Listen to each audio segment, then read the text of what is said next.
మీ అందరికీ తెలుసు నేను వృత్తిపరంగా వైద్యురాలిని. సో ఈ వైద్య వృత్తి మేమంతా కూడా గవర్నమెంట్ మెడికల్ కాలేజ్ కర్నూలులో విద్యాభ్యాసం పూర్తయింది నాది కూడా. సో గవర్నమెంట్ మెడికల్ కాలేజ్ ఉన్నప్పుడు ఎలాంటి ఉపయోగాలు ప్రజలకు అవుతుంది, ప్రైవేట్ కళాశాలలు ఉన్నప్పుడు, వైద్య కళాశాలలు ఉన్నప్పుడు ప్రజలకు ఎలాంటి వసతులు ఉంటాయి, ఇవన్నీ కూడా మాకంటే బాగా ఎవరు ఇంత దగ్గర నుంచి చూసిండ్రు. యాక్చువల్గా మన గవర్నమెంట్ ఇప్పుడు మన స్టేట్ లో చూస్తే సిచ్యువేషన్ ఒక 8,500 వ్యయం అంచనాతో 17 మెడికల్ కాలేజీలు చరిత్రలో ఎవరు కూడా ఏ ముఖ్యమంత్రి కూడా శాంక్షన్స్ తీసుకుని వచ్చి ఉండరు. మన గత ప్రభుత్వంలో మా పార్టీ అధినాయకులు జగన్మోహన్ రెడ్డి సార్ ఎంతో చిత్తశుద్ధి ఉంది కాబట్టి ఆయన విద్య మీద వైద్యం మీద ఎంతనో ఆయన ఫోకస్ పెట్టి పేద ప్రజలకు అండగా ఉండాలని ఆయన ఆలోచించి తీసుకున్న నిర్ణయంలో భాగంగా 5 మెడికల్ కాలేజీలు పూర్తి చేసి రాష్ట్రానికి అందిస్తే కూటమి ప్రభుత్వం అధికారంకి వచ్చాక ఏం చేశారు మీ అందరికీ తెలుసు. ఎన్ఎంసీ అనేది ఒకటి సెంట్రల్ లో ఉండేది. మన మెడికల్ కాలేజెస్ అన్నింటినీ కూడా అది గవర్న్ చేస్తుంది, వీటికి శాంక్షన్ ఇవ్వచ్చా ఇవ్వలేదని. అలాంటి ఎన్ఎంసీ పులివెందుల మెడికల్ కాలేజీకి 50 సీట్స్ శాంక్షన్ చేస్తే ఈ ప్రభుత్వం వచ్చి ఏం చేసింది, అసలు ఎప్పుడు కనివిని ఎరుగని రీతిలో ఎన్ఎంసీ ఇచ్చిన 50 సీట్స్ ను కూడా ఈ గవర్నమెంట్ వచ్చి రిజెక్ట్ చేసి మేము నడిపించుకోలేము అని రాసిచ్చారు. ఎందుకు? స్టాఫ్ డెఫిషియన్సీ ఉందని. మీ అందరికీ తెలుసు 19 నుంచి 24 వరకు Jaganmohan Reddy sir 2 years Covid పోయిన తర్వాత కూడా దాదాపు 58,000 రిక్రూట్మెంట్స్ చేశారు మెడికల్ అండ్ హెల్త్ లో. ఇది చరిత్ర. ఎందుకంటే మెడికల్ అండ్ హెల్త్ లో మేము ఉన్నాము, అసలు రిక్రూట్మెంట్స్ చాలా తక్కువ ఉండేవి.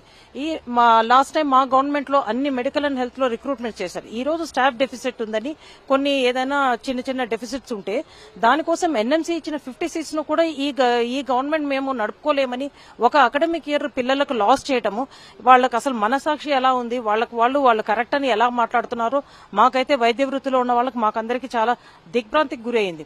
ఎందుకంటే అది గవర్నమెంట్ అనేది ఒక ప్రోగ్రెసివ్ ఇది. ఆ గవర్నమెంట్ శాంక్షన్ చేసింది, బిల్డింగ్స్ కన్స్ట్రక్ట్ చేసింది.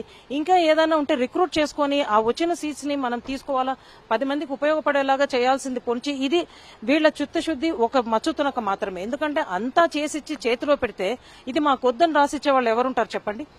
అదే విధంగా మిగతా మెడికల్ కాలేజెస్ విషయంలో కూడా ఈ రోజు పీపీపీ విధానంలో పోతామంటున్నారు. ప్రైవేట్ రంగం ఎంతసేపు అయినా వాళ్ళ ప్రాఫిట్సే చూస్తారు కానీ ఏది చారిటీ బేస్డ్ ఉండదు. కానీ గవర్నమెంట్ బాధ్యత పేద ప్రజల ఆరోగ్యం కానీ విద్య కానీ గవర్నమెంట్ రెస్పాన్సిబిలిటీ. అదేవిధంగా పేద ప్రజలు వైద్య విద్యను అభ్యసించాలంటే ఈ రోజు ప్రైవేట్ పీపీపీ విధానంలోకి తీసుకొస్తే పేద విద్యార్థులందరూ ఎటుపోతారు? వాళ్ళందరికీ ఉన్నతమైన చదువులు చదువుకోవాలా అన్న కలగానే మిగిలిపోతుంది. జగన్మోహన్ రెడ్డి సార్ ఫస్ట్ నుంచి కూడా చెప్తూ ఉంటారు, విద్య అనేది మనము పిల్లలకు అందించే ఒక వెలుగు లాంటిది, వాళ్ళ జీవితాలు మారుస్తుందని. ఆయన నమ్మిన దిశగానే ప్రతి అడుగు వేసింది చూసాం గతంలో. కానీ మీరు గమనిస్తే చంద్రబాబు నాయుడు గారు ఒక విజనరీగా చెప్పుకుంటుంటారు. అది కాకుండా ఎంతో ఎక్స్పీరియన్స్డ్ పర్సన్. ఆయన హయాంలో ఎన్ని గవర్నమెంట్ మెడికల్ కాలేజెస్ శాంక్షన్ తెచ్చారో మీ అందరు కూడా తెలుసు. ఆయన హయాంలో ప్రైవేట్ మెడికల్ కాలేజెస్ ఎక్కువ రావడం కూడా మనం చూస్తున్నాం. దట్ షోస్ వాళ్ళ కమిట్మెంట్ ఏ విధంగా ఉంది. ఓన్లీ పెద్ద వాళ్లకు మేలు చేయాలన్నదే ఈ కూటమి ప్రభుత్వం యొక్క మనోభావం ఉంది. అదే జగన్మోహన్ రెడ్డి సార్ ఆయన హయాం మొత్తంలో కూడా పేద ప్రజలకు విద్య కానీ వైద్యం కానీ అన్ని విషయంలో కూడా అండదండగా ఉన్నది కూడా మనం అంతా గమనిస్తున్నాం. ఈ రోజు ఈ కూటమి ప్రభుత్వాన్ని మేము వైఎస్ఆర్సీపీ పార్టీ తరపు నుంచి ఈ మెడికల్ కాలేజెస్ ని పీపీపీ విధానంలోకి తీసుకురావటాన్ని మేము తీవ్రంగా ఖండిస్తున్నాము. ఖచ్చితంగా వీటన్నిటినీ కూడా గవర్నమెంటే టేకప్ చేసి వీటన్నిటినీ కూడా పూర్తి చేసి ప్రజలకు అందించాల్సిన బాధ్యత ఉంది. దాదాపు 2,360 సీట్లు 11 మెడికల్ కాలేజీకి గాను ఉండగా ఈ రోజు మనం ఈ మెడికల్ కాలేజెస్ అన్ని పూర్తి చేసుకుంటే 4,000 పైన మెడికల్ సీట్స్ మన స్టేట్ గవర్నమెంట్ కు వస్తుంది. అంతమంది విద్యార్థులు మన స్టేట్ లో ఉన్నప్పుడు మనకు మెడికల్ అండ్ హెల్త్ డిపార్ట్మెంట్ లో మనం ఎంతనో మనం అభివృద్ధి చెందగలుగుతున్నాము, పేద ప్రజలకు మంచి వైద్యం అందించగలుగుతాం. సో డెఫినెట్ గా వైసీపీ పార్టీ ఈ రోజు అధికారంలో లేకపోయినా కూడా జగన్మోహన్ రెడ్డి సార్ అధికారం ఉన్నా లేకపోయినా ఎప్పుడు ప్రజల వెంటే పేద ప్రజల వెంటనే ఆయన ఉన్నారన్న దానికి నిదర్శనం ఈ రోజు కూడా ఈ ప్రైవేటైజేషన్ కూడా మేమందరం కూడా నిరసన వ్యక్తపరుస్తున్నాము. ఖచ్చితంగా ఈ గవర్నమెంట్ తన విధానాన్ని మార్చుకొని ప్రజల పక్షాన్ని నిలబడాలి. ఎందుకంటే వాళ్ళకు మ్యాండేట్ ఇచ్చారు ప్రజలు.